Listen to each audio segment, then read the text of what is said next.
partisan interest is so pervasive that public policy today, debate that is, has become too politicized and is largely confined to a narrow reconsideration of existing policies. So they do a lot of really great things. They have center on the culture and civil society to educational excellence and global prosperity and so on. And Mr. Theroux also sends out a weekly newsletter called The Lighthouse. So they're very huge, and it's really an honor that they're going to be a part of what we're doing. Looks like we have Tatiana here. Hopefully it's working now.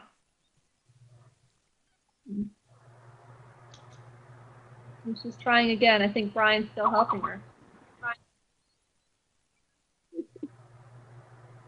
Yeah, I've met Peter on the road a couple times, you know, with leaders in the war movement, marijuana policy movement, and so on.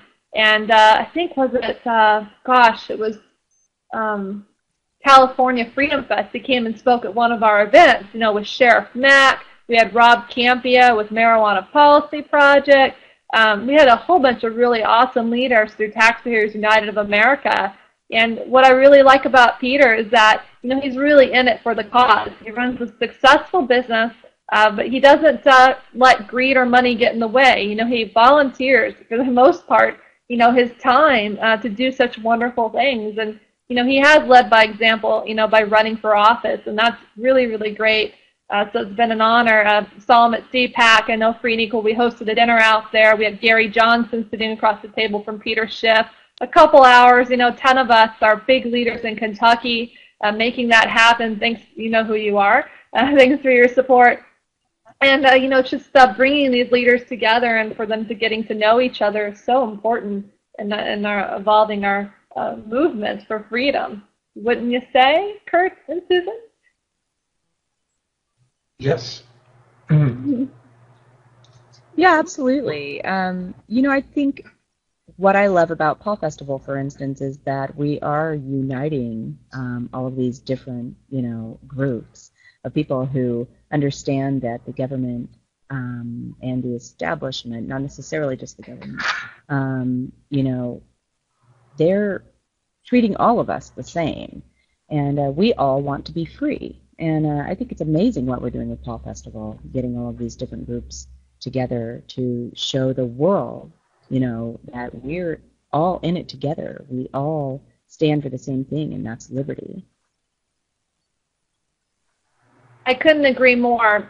Just traveling throughout the U.S., going from one event to another and seeing leaders from, again, Marijuana Policy Project to Alexander McCoven with Students for Liberty, Thomas Woods, you know, Sheriff Mack, and what an active leader he is, quite an activist, and then some, you know, fighting the system, winning the Supreme Court case.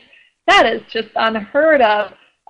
Such a really cool thing. Bringing together around 100 sheriffs across the United States to good old Las Vegas. And, I mean, it was so cool to walk in the room and just see these sheriffs that were down-to-earth people. I mean, Sheriff Mack doesn't have an ounce of anything violent in his body. He's just such a easygoing. He's never had, you know, he's a constitutional sheriff. What else could I say? And so bringing all these like-minded people like him together to educate, to inform, is so cool.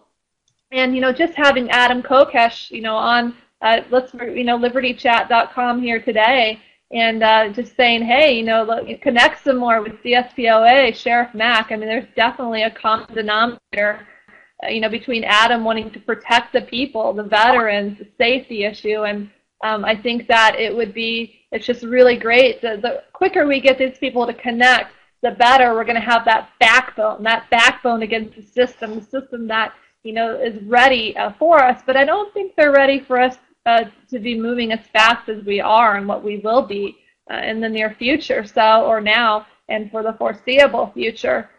So it's really cool to be a part of this liberty movement. I'm so fortunate to be working full-time for free and equal elections, and I think pretty much for the rest of my life. I mean, I couldn't ask for doing anything more fulfilling during this limited lifetime that we have. You know, 9, 8, 10 decades. It's so limited, and learning so much more about history and and being around these experts, I just value and appreciate every day we have and every day I've had working thus far with the Fall Festival team. Yeah, you mentioned the sheriffs. I think it's really important for people to realize just what power sheriffs have in their counties. And, they really are the highest power in the land as far as that's concerned when you're talking about arresting someone for violating another person's rights, for instance. We have a sheriff here, a great sheriff, who is very interested in making sure that our sheriffs here understand what their responsibilities are and what they have sworn to protect and uphold when with regard to the Constitution. So I think it's a great thing. Yeah, the sheriffs are really important because the system, as we know, the media is influenced by a lot of them. There's some good media, and there's a lot of not good media. And again, like the politicians, they're influenced by not good money. And so, this media, sometimes they tend to misconstrue, or they intentionally misconstrue and label an event as maybe dangerous, or when truly it's authentic and peaceful. And so I think it's going to be really cool one day, seeing a constitutional sheriff and a police officer talking to each other as human beings, and not having any need for violence, or just talking, communicating. We're human beings. We're only here again for a limited lifetime. Let's enjoy it. Let's be peaceful. Let's sit out in the sun and have a good life for the limited time that we're here. And that's the goal in what I'm doing. And those constitutional sheriffs will definitely be key into helping us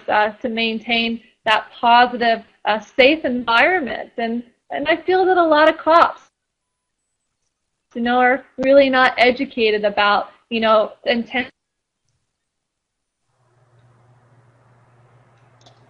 by.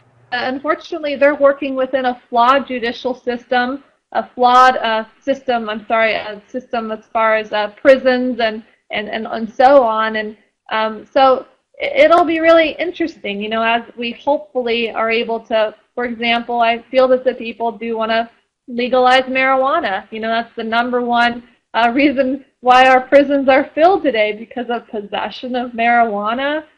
Come on, so, as we educate these police, in New York, for example, the police that are jaded, that are tainted, there are, I feel, again, a lot more good ones than not good ones, but the really bad ones there, they intentionally plant marijuana, on people in New York. Why do they do this? Well, in New York, you can have marijuana in your pocket, but they'll say, hey, do you have a small amount in your pocket? They'll say, hey, do you have it?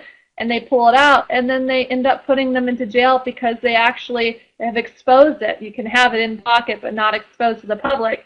And they do these sort of tactics. Why?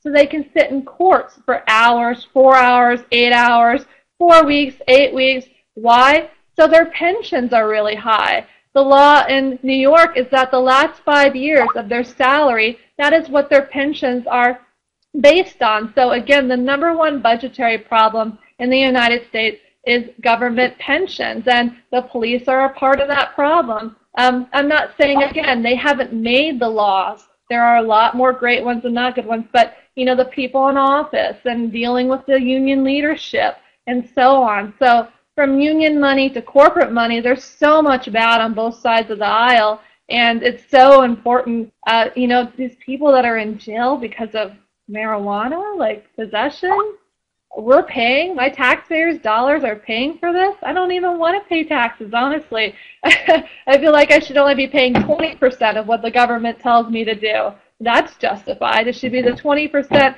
that I feel that, is right and just. I feel it's not just to be forced to pay for these multi-million-dollar government pensions.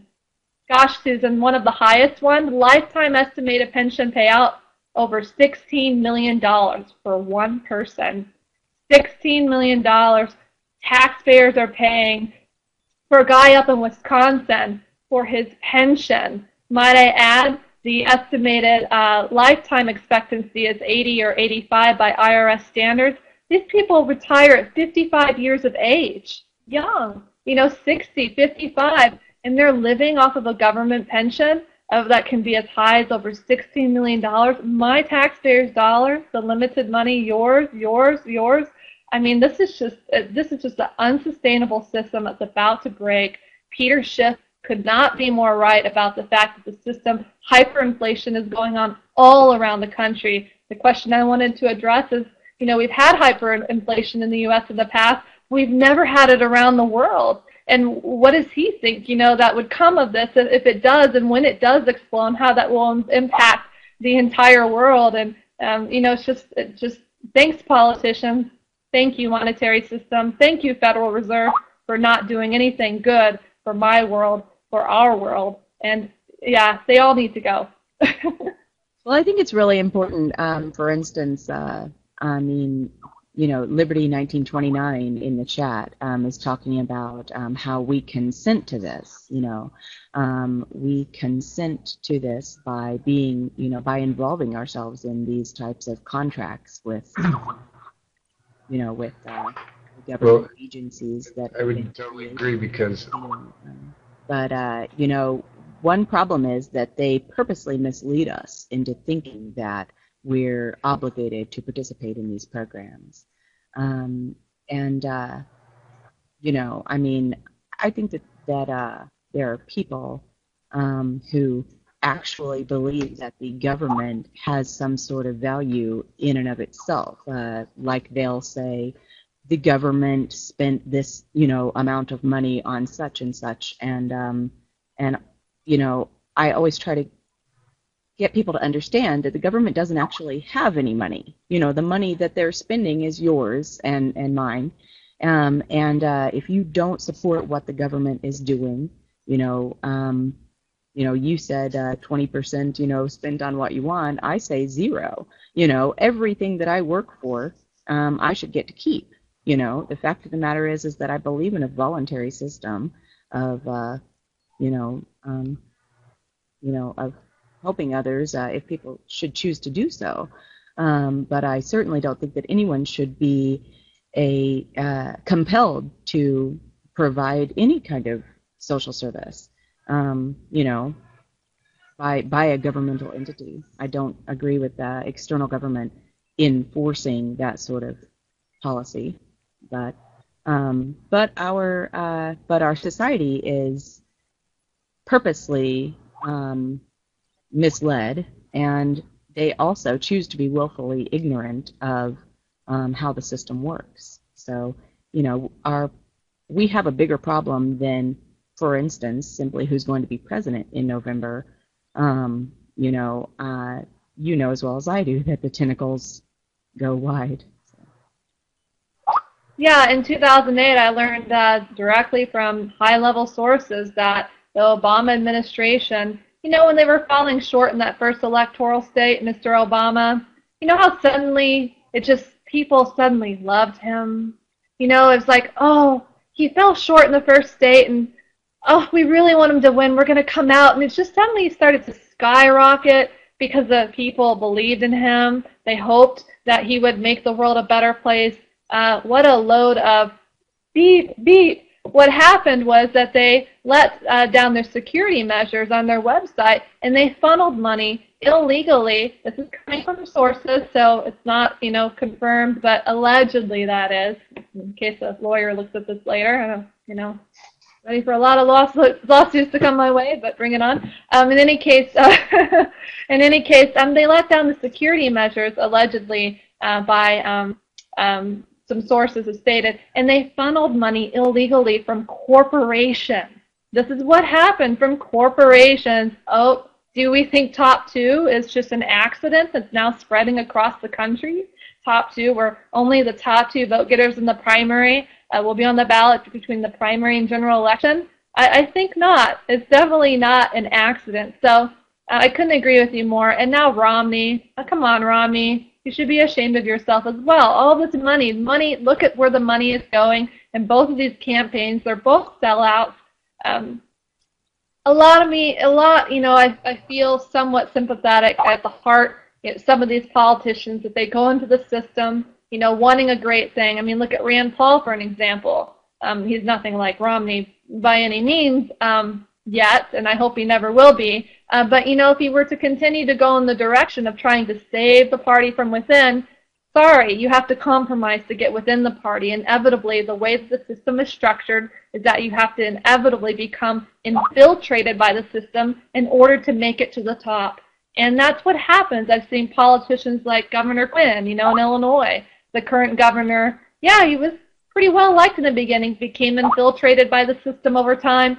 And so it's just, the system is what is wrong. And Peter Schiff, he'll get it, he'll see. The two-party system, it doesn't work. He's a little behind. He's really into the monetary stuff, not the electoral yet. I have to, give him a speech on electoral. But, the party stuff, it doesn't work. And really, and I saw one of the comments in the chat earlier. Thanks for you guys down there. I'm reading you. Love your support down there. But, it's definitely the system of, the electoral process is the problem. Two-party as well, but it's the two parties that make this system jaded. So don't be fooled by it being just the electoral system. Remember, it's the two-party system that is making this tainted electoral system exist. Hence, why the Founding Fathers doesn't even mention parties. So, Peter, you want the gold standard to be the gold standard like the Constitution, but, you got to also acknowledge it doesn't mention parties. So, gotta can't pick and choose. It's everything that the Founding Fathers laid out for us. And Susan, as far as saying that to not pay anything, I don't really have a stance, but what I foresee happening is that the movement will unite. And some people say that to get back to the origins of the Constitution, which Ralph Nader even supports, and what he does, believe it or not, Ralph Nader supports the Constitution, but they recognize that there's a lot of corruption in government, the left-leaning Ralph Naderites, the Nader Raiders, and so on. I foresee there being a cutback in the government. Some say it has to be 70 to 80%, arguably 60, I don't know, to get back to the origins of the Constitution. But by cutting back, then suddenly we will actually see where our money is going. And for me, I might be okay with that 20, 30 or so percent, as long as I know it's not going towards the drug war, or war, or genetically modified organisms, or GMO, that is, all the interests and the politicians' support. So definitely I see that movement, but it's up to the people to decide if that's what suits them best, is my take on it.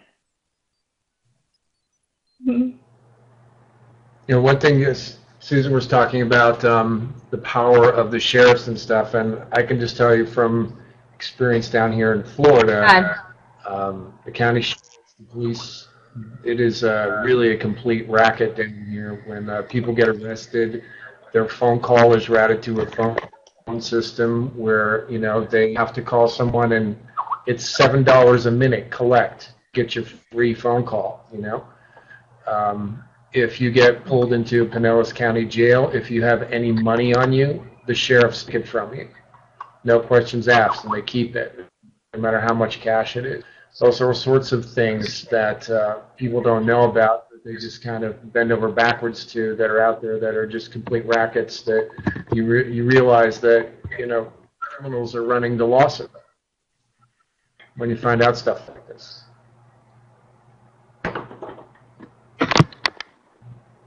Yeah, I mean, some could say criminals. Can you please mod that guy out of here?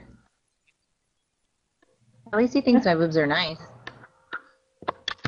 Hey, Tatiana. Hi, guys. Well, I don't know. Oh, yeah, the ladies are outnumbering the guys. I like it. I was going to say, I don't know what kind of girl you are. Yeah, I'll be out of their soon. Well, Tatiana, welcome. Now that we have you on, it's a great opportunity for Bryan to not be on, I guess. Oh my gosh. Yeah, no, that was so frustrating. I was literally losing my crap over here. I was like, why won't it work? I hate computers. But I'm happy to be here. What's going on, guys? I was listening a little bit earlier. I've been at work all day, but yeah, I'm here now. So how's the promotion going? Fall Fest is going to be amazing. Can't wait. Yeah, cool. Susan, feel free to take the lead. Oh my gosh, we've booked so many great bands. It's going to be really cool. I can't wait to see you guys there. You know about the Red Jumpsuit Apparatus, which is super cool. And then we've got Rebel Inc., of course, who is a personal favorite. I can't wait till the Sunday night grand finale. It is going to be amazing, seriously amazing. So. Yeah, and all these bands, I mean, it's the list goes on and on. You can check it on our website at paulfestival.org. I can't even, I'm lost track. I've lost track. That's why I just pass it off to you, Susan. I know it's horrible. Well, today we booked Corrected Axiom. We booked Deadbeats Inc. I mean, it's going to be very, very cool. I seriously can't believe the caliber of speakers who we have for this event. This is just going to be one of the most incredible Liberty events that has ever taken place. I want to see everyone there. It's going to be amazing. So who are some of the speakers, guys? I know like Lou Rockwell and I don't know, a few other people. Kokesh is going to be there, of course. Who else is speaking? Latest news. Pastor Chuck Baldwin is speaking. Let me think here. Peter Schiff, obviously. Oh my goodness, the list left me now that you've asked, of course. Gary Franchi with Restore the Republic. Gary Johnson, of course. Thomas Woods mentioned that. Michael Schur. Walter Block, the economist from von Mises Institute. Really strong supporter of Ron Paul. Hey, Adrian Moore, Vice President. Have you ever heard of Reason Magazine? Yeah, yep. Reason Foundation. Very cool. Jerry Doyle. Larry Pratt, the nationally syndicated talk radio host and well-known actor. And we've got Larry Pratt, Executive Director of Gun Owners of America. Gun Owners of America has been dubbed the only non-compromise gun lobby in Washington by Ron Paul himself. Stuart Rhodes, of course, Oath Keepers, so cool. Gigi Bowman, need I say more? Our official blonde of the team, libertycandidates.com. Mike Rupert, American author through the LA Police Department. Sheriff Richard Mack, we've spoken so much about him in the last hour. Scott Horton's going to be on in the next hour, I believe, and so on. I mean, it's just a part of the list. Yeah, I just saw Peter Schiff speak at Freedom Fest this past weekend, and Tom was one of the moderators, so that was cool. But it ain't no Paul Fest, let's put it that way. Freedom Fest, yeah. It's I've been out there. Free and Equal, we got a booth a couple times. They're like, yeah, we'll have you as a speaker the next time you come next year. Got another booth, and it's just like, I guess I'm just too much of a woman to be a part of it. It was just kind of, it's different, you know, it's cool. But we ended up organizing our own event last time I was out there for Freedom Fest, and I've learned from a lot of people on site there that's just kind of the same old, same old. Some say it's a guys club. You know, some ladies there too, but you know, they're not evolving. I don't think they're really reaching out to the youth, and I think that's so important to get young speakers out there, male, female, and you know, more diversity and mixing things around, and you know, so the concept's cool, and wish them the best of luck with that. I think the movement's outgrowing that unless they evolve quickly, which might be the case. I hope they do.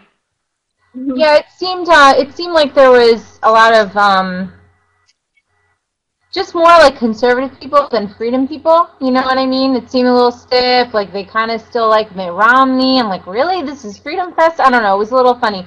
But I met Stuart from Oath Keepers when I was there, so I'm really looking forward to seeing him down in Paul Fest. He's actually staying in the house that we're renting, so that'll be the party house. And hopefully the Frenchies will be staying with us too, so. Did you guys get hotels, or what was the story? How are people getting down there? There's the Ron Voice that you're organizing on the website. What other ways can people get down there and be, you know, have like an affordable option? Well, of course, I would encourage anyone to take a Ronvoy if it were up to me. That's the most fun and most entertaining way to get to any great National Liberty event. However, I do know that Southwest Airlines is offering you know, some really great deals right now. I would recommend people try them out if they're looking to fly in, if their time is limited or something of that nature. Cool, very cool. So who's David? Wow, Hi, David. what an honor. We have David.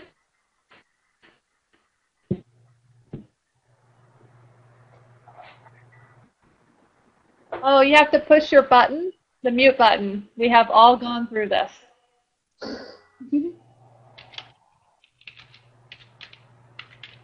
That's the push to speak button, I believe. In there, right? The push to speak button. He'll figure it out, I'm sure, shortly. We've got David Theroux here. As soon as I think he'll get the mute button or the push to talk button is what will be needed so we can hear him. But he's the head of the Independent Institute, and Thomas Woods, actually, von Mises, Thomas Woods, he actually put us in touch with David, and David's been super supportive. They're going to be a vendor, way to go, Independent Institute, a vendor at our event for Paul Festival. David's going to be out there speaking. David, can we hear you? Your volume may be... I can't hear you. Sorry. Oh, I think we have you. That might be it. Yeah, talk. Like you have a helper. There's a talk button The right volume next to the stop broadcasting button. You'll see the talk button, and you need to push and hold that down in order for us to hear you. Can you hear me now? Oh, there we go. Yeah. Now you have to push it again and hold it. Yep. Can you hear me now? Yes. Okay, sorry about that. No worries. Not at all. We've all gone through it. So, David. So anyway, it's a pleasure to speak with you and to meet those who are involved in the Paul Festival. It's very exciting. Well, the feeling is mutual. It's so great to have you, and your organization is just such an amazing organization. As I've been telling all Paul Festivals of what everybody's been around. But, you know, it's kind of an expansion. We think so highly of von Mises, and Independent Institute is, you know, right up there with von Mises in my book. I mean, you guys do some wonderful things, and again, so lovely to have you guys as a vendor, and would love more. Well, thanks very much, and I think it's going to be a great opportunity to connect with a lot of freedom-loving people. And hopefully you'll be able to draw tens of thousands.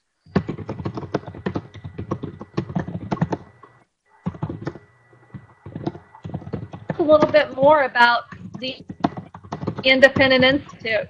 What are your organizations about? Pitch it to us. Like somebody, they have no idea what this group is about. Give us your best pitch. Well, the Independent Institute is a public policy research institute. We have about 140 research fellows. We produce lots of books. We have a journal called the Independent Review.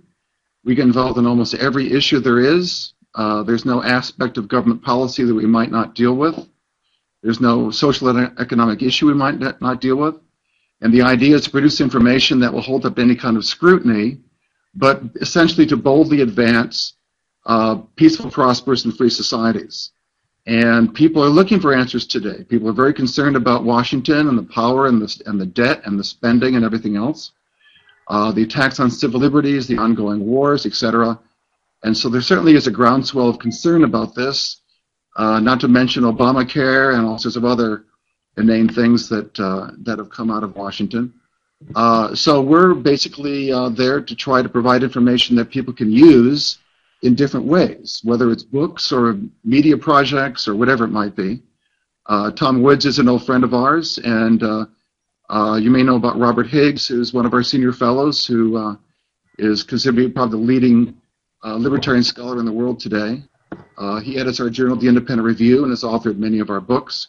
But there are many other people too, and so it would be a real thrill for us to be involved with the Paul Festival and to connect with all the many people who may be attending, and perhaps those who won't be able to be there physically, who may pick up on it in other media formats or afterward.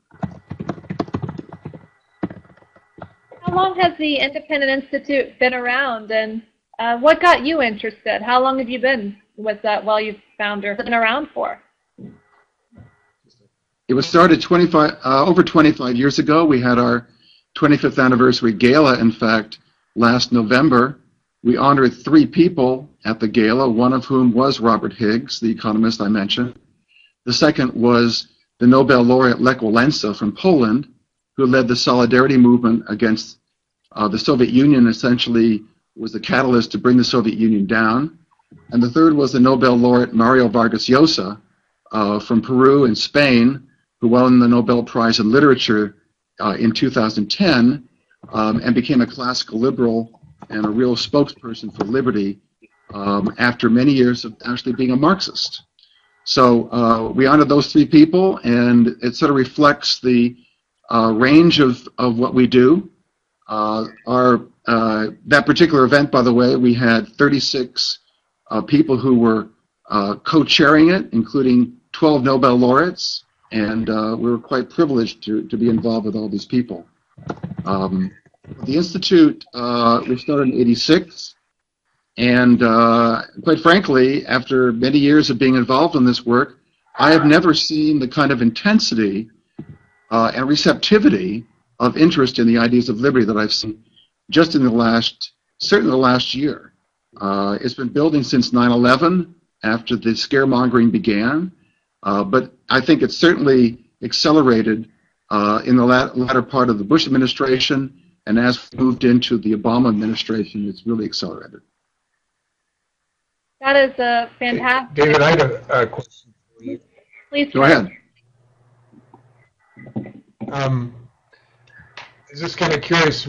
I know you have a connection with Ron Paul, but what do you kind of figure? What came first, the chicken or the egg? Do you feel like Ron Paul was influenced by a lot of your stuff? Because I know you were one of the first groups to come out and talk about after 9/11 how the idea of nation building wouldn't work, and that the United States needed to take a different stance on that. I know you work with Michael Shore, who was one of the CIA analysts who was looking how working the concepts of blowback and that sort of thing. So working with Dr. Paul, do you find that he brought some ideas to you guys, or you were bringing in ideas to him, or was there an exchange there?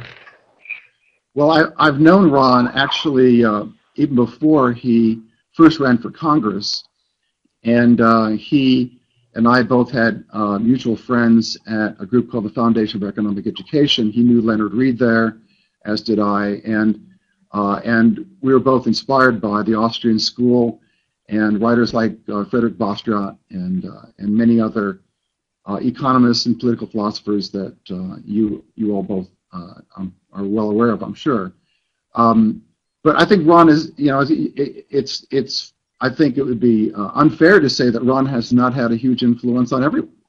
I mean, he's brought optimism, he's brought clarity, he's brought courage, and he's certainly made issues that were not issues before front and center for most people.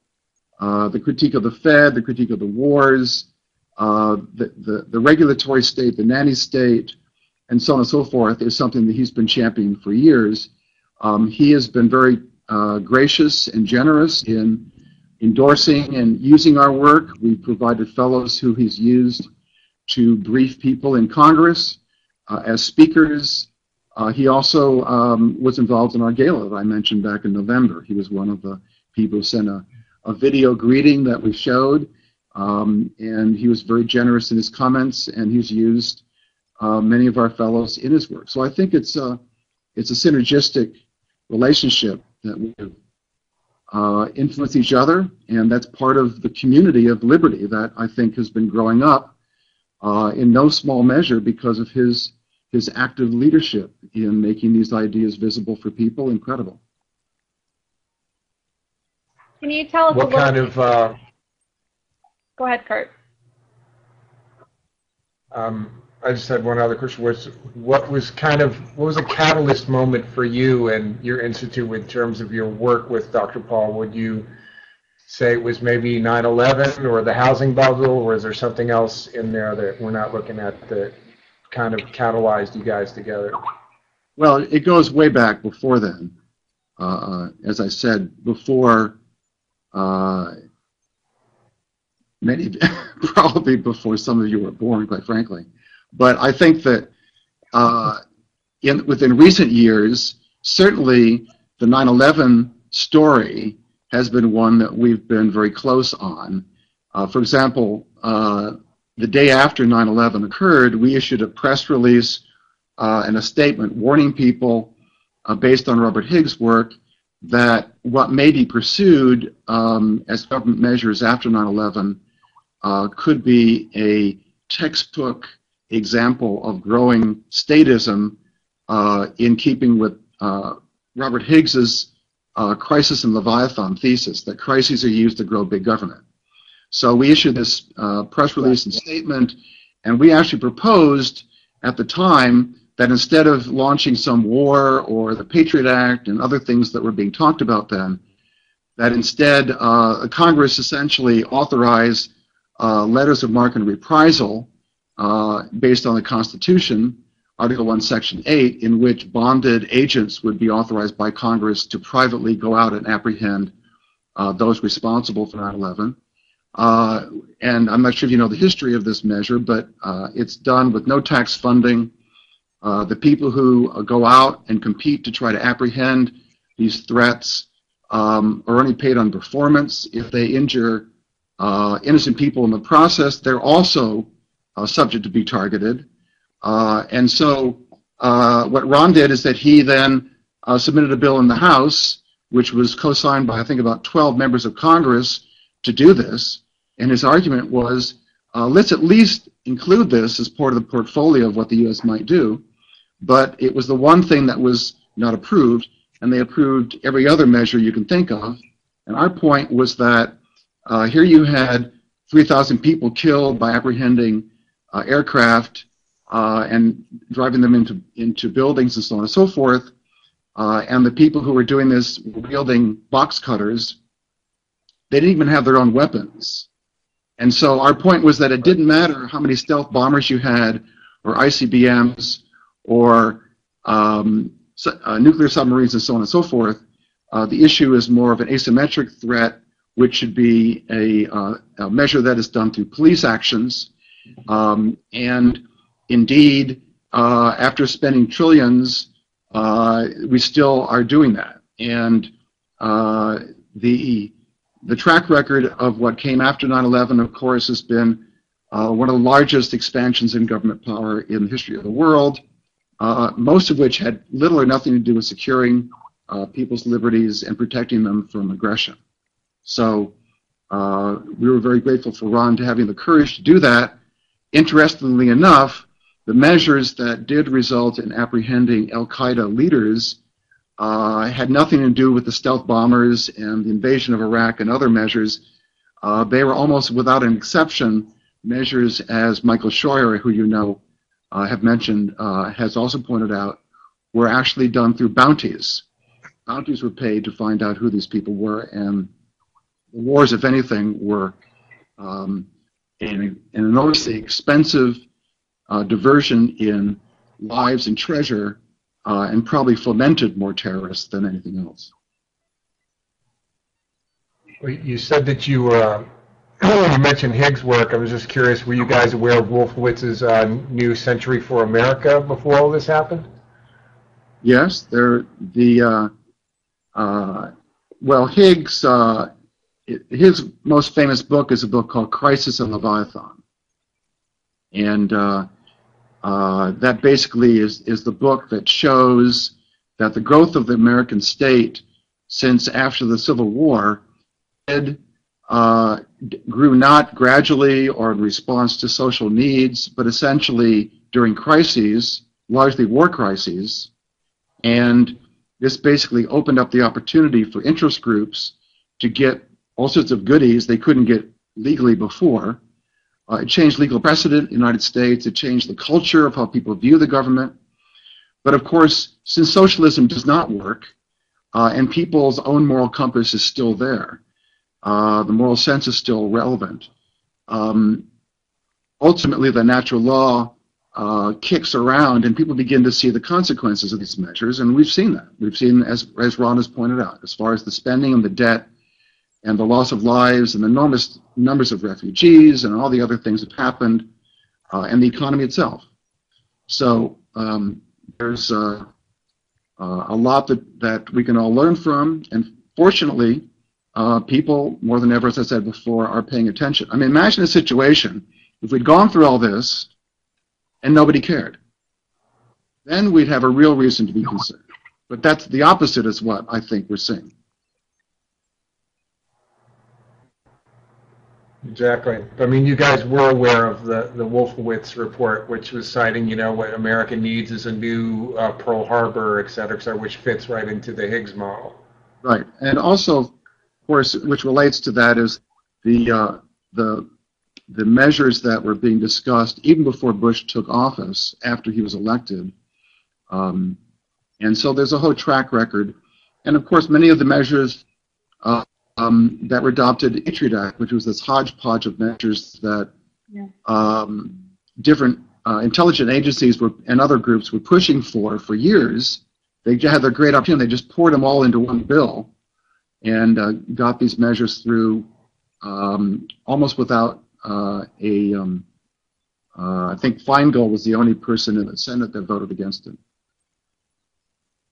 David, this is where I definitely want to jump in. What is it about Paul Festival that interests you?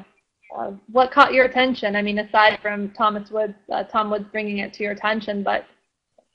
Well, I knew before Tom was kind enough to mention my name. I'd actually talked to Tom about whether he was going to be involved in it before. But anyway, I think that, for example, in 2008, when you had the rally that Ron had in St. Paul, we were there.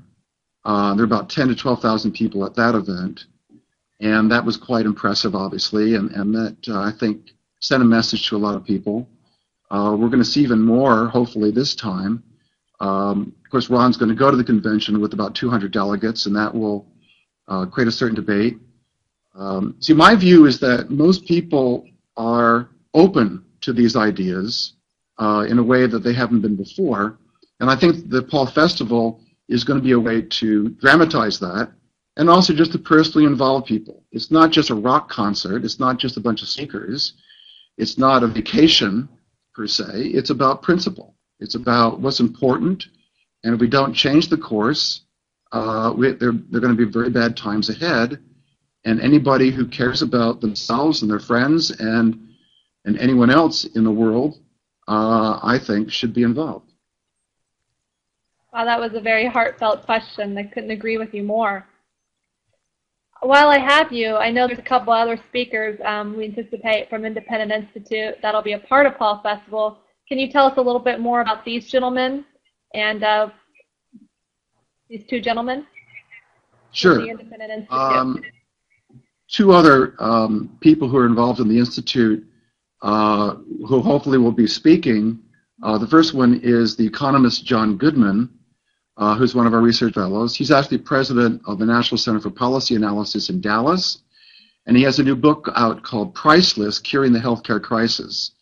He's the guy who years ago invented health savings accounts, and everybody at the time thought it was something that was completely politically impossible and intellectually indefensible, but it caught on, and Obamacare will make these illegal.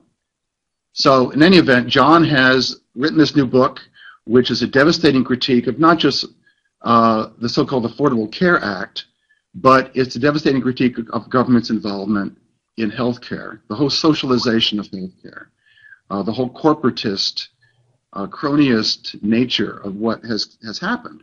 And those of you who have been following this, I think it was about a month ago when the emails were released about the deals that were cut between the White House and pharma and the AMA and many other health groups that were basically being threatened on the one hand that they would be thrown out if it wasn't passed, on the other hand, they wanted to get their sort of monopoly opportunity. Anyway, the other speaker is Anthony Gregory, who's well known among many student libertarians. He's our research editor here at the Institute. He has a book coming out on the writ of habeas corpus from Cambridge University Press. He writes a weekly column for the Huffington Post. He's also a regular columnist at the Rockwell and many other places, antiwar.com and so on. So I think that Anthony will certainly appeal to many people, and he's a real rallying spokesman for liberty.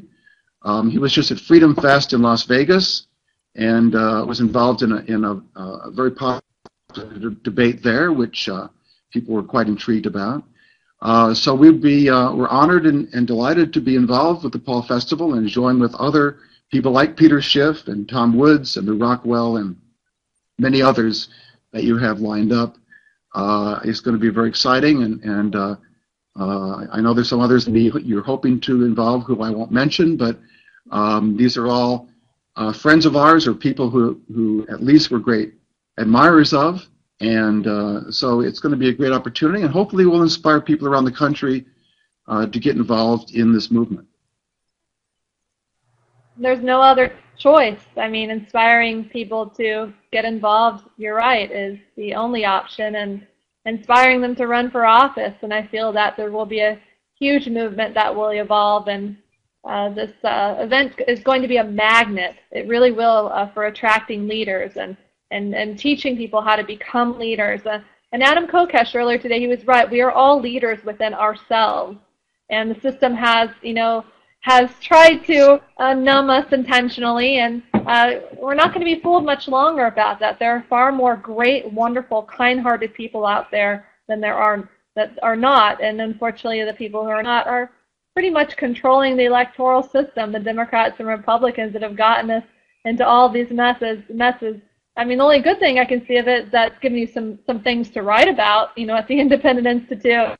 But I hope that in the foreseeable future, the Independent Institute, all of your writers, I'm checking your website. I mean, what a great organization. You have so much substance, so many great people, so many writers, so many leaders like yourself, and what you've created. And I hope one day they'll be starting to write things about happier things and how, and educating about the good things and influencing rather than, here's the bad, stay away from, but here's the great things that we need to be supporting. We look forward to working with free and equal elections, paulfestival.org, all looking into uniting and creating those panel discussions, working with vetted and credible organizations with utmost integrity, like Independent Institute.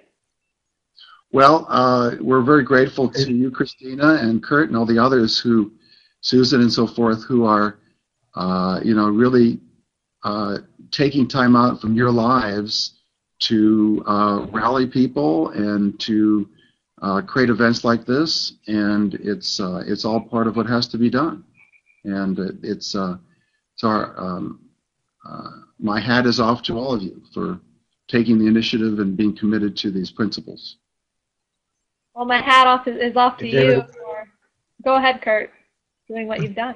I just have one last question for you, since we're talking a bit about Ron Paul and looking at public policy, but I was just curious, have you had any plans or have you done any studies on the Youth Act, on the political scene here, and how that projects out into the future? Because we're looking at a segment of largely college students making up the voting public here. Where do you see this projecting out 20 years from now? Have you guys looked at doing a study of anything like that?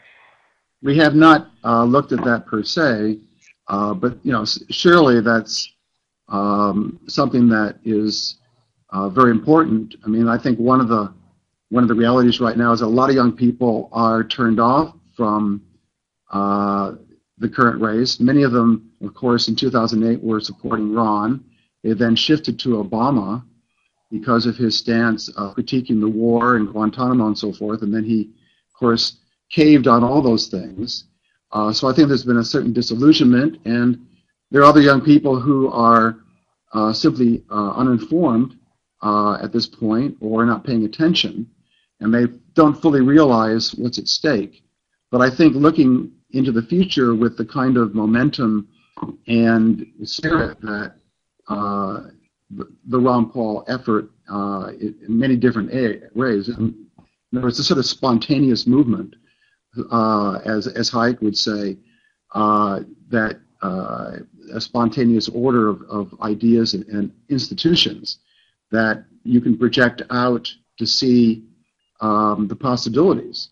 And part of this, of course, is using new technologies and to have these kinds of personal ways to connect with people. During 2008, it was the meetup groups and other things, and now it's advanced to many different other formats, not the least of which is this.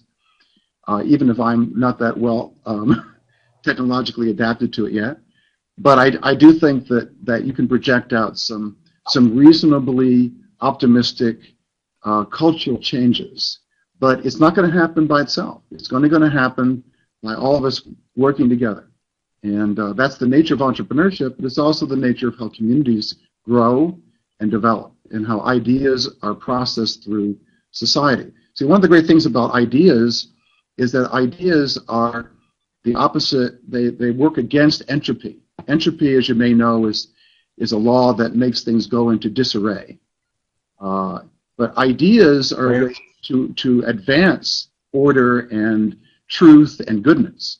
And if you expose someone to an idea, they can't not have it. It's something that you can't decide you're not going to think about that idea.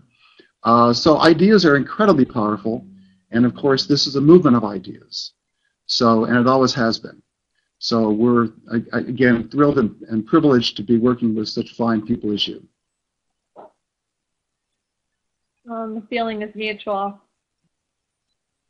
By the way, how many speakers are you hoping to have at the Paul Festival? Any idea at this point? I'm sure Susan's got the answer.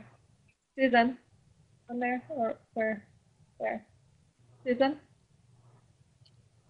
Well, I don't know if she can hear us, so I would say, I mean, we've got speakers probably 50, Kurt 100. I mean, we're really about uniting everybody, and you know, I anticipate some people on the left are going to start. We've started extending invitations to them, you know, coming in, because again, this event is about, you know, the uniting everybody across the spectrum for the bigger cause, for not only freedom, but you know, calling out the Democrats and Republicans for getting us into this mess. Simply put, the Federal Reserve, the money, all of that, the banking system, definitely something wrong going on there. Quite the creature.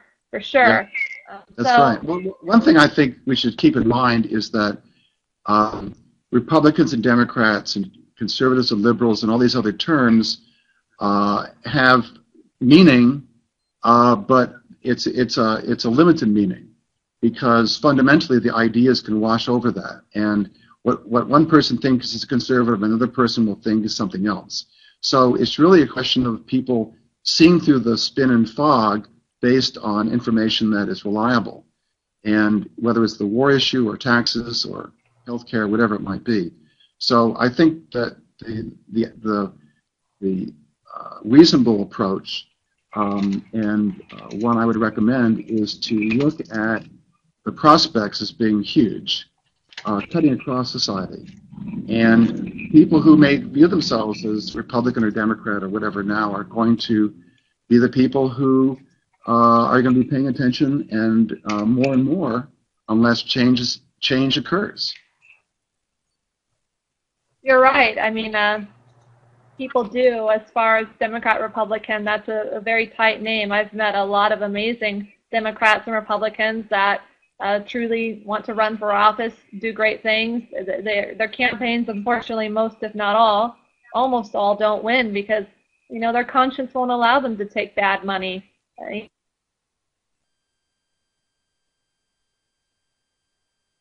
You know, they aren't ones that are going to be infiltrated by the system. This I didn't mean to, but you know, in any case, you know, we are definitely the majority in the sense of outnumbering those who are currently have the power of the system. It's the two-party system that is the issue, not really essentially Democrats labeled Republicans themselves, but it's the actual system that has derived from parties actually existing.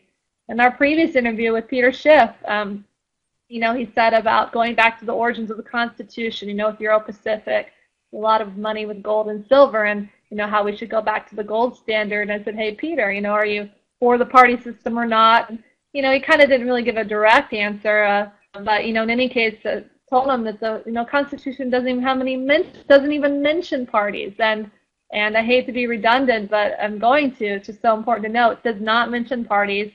And working with some of the top electoral experts in the United States, Richard Winger being one of them, with Ballot Access News out there in California, he is my mentor, my best friend. And working with individuals like that, they've really inspired me and enlightened me to the fact that the electoral system is so rotten to the core. And so tying this all together between the origins of our founding fathers and the jaded, tainted electoral system, seeing what Ralph Nader and Ron Paul have gone through, from election fraud to closed debates to Gary Johnson, voter fraud, and so on, the two parties, it just doesn't work. And you're right, it's about the individual. They're all different. If somebody says, I'm a conservative, it's about that individual, not about the labels. And you definitely, I agree with you on that. Remember that Jefferson was a member of the Democratic Republican Party. No mention of parties in the Constitution. Yeah. Right, that's right. And also, one of the reasons why it's not in the Constitution is because James Madison was very critical of parties, which actually he described as being, the term that was used was factions. The idea was that you'd have groups that would push for their own stake by manipulating government power. And Madison and others were very mindful of the problem that is caused by such efforts, because he understood that in England and other countries in Europe, such factions resulted through the crown, the different governments in Europe, of what was called mercantilism, where the government would give royal privileges to different groups, and of course that was a way to harm the average person who had to pay through the nose to support this kind of privilege. By the way, one question that you asked me earlier, which I didn't respond to, was how did I originally get interested in these ideas? Right. And in my own story is that originally I happened to stumble across an essay by F.A. Hayek, the Nobel laureate economist. This is back when I was in my early 20s. And the essay was called Why I'm Not a Conservative. It was actually in a book called What is Conservatism? And I was intrigued by the essay, and I essentially ordered books that he referenced in his essay, and that led me to groups like the Foundation for Economic Education and the Institute for Humane Studies and others that were essentially a couple of the very few groups that existed at that time. And we have scores, if not hundreds, of organizations that in various respects are interested and concerned about these topics in the U.S. and around the world. So, of course, Ron's group is called the Campaign for Liberty, and you've also already mentioned Mises Institute and other groups. And so Hayek, Milton Friedman described as having an unusual effect, because Friedman described the influence of Hayek as the Hayek wave. And he basically viewed that when Hayek's book, The Road to Serfdom, came out in the 1940s, it became a sensation. It was a bestseller, even though it was virtually panned by every reviewer in England and the United States who reviewed it at the time. But it became a huge success. It was serialized. It was actually condensed in the Reader's Digest, believe it or not.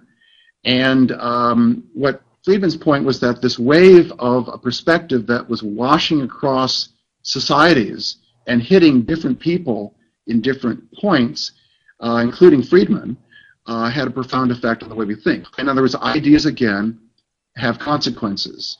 And that has had a very positive effect. So you can imagine what happened if we had 1,000 or 1,000,000 such efforts that were underway. That would really be an immense contribution to mankind. Wow, well, I can't. I mean, I've just, again, I feel so honored. I know I'm speaking on behalf of all Paul Festival, but I feel so honored, having the Independent Institute, yourself, and looks like probably up to 2 additional speakers, I hope, being a part of this event on August 24th, that is the 26th, in Tampa, at the Tampa Fairgrounds. It holds up to, 100,000 people over 3 days. A pretty awesome location, and it's really neat. It's just so neat to see these really top quality organizations, from bands to activists, all coming together.